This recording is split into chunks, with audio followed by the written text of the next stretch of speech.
हम यहाँ इतनी दूर क्यों खड़े हैं? आपने तो कहा था कि रवानगी से पहले उनके साथ होना चाहती हैं। उनके गम के वक्त में उन्हें परेशान नहीं करना चाहती।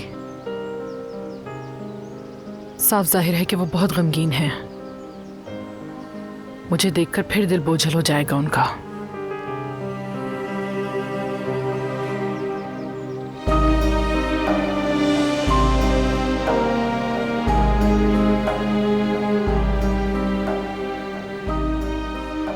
मेरा बच्चा।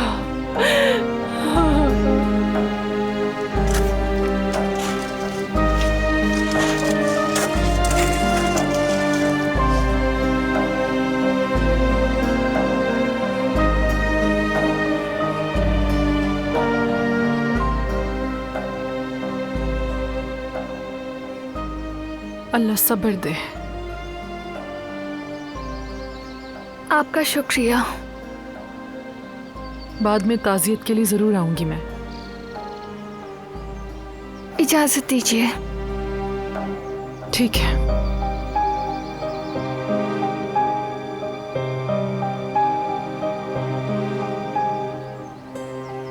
चलो।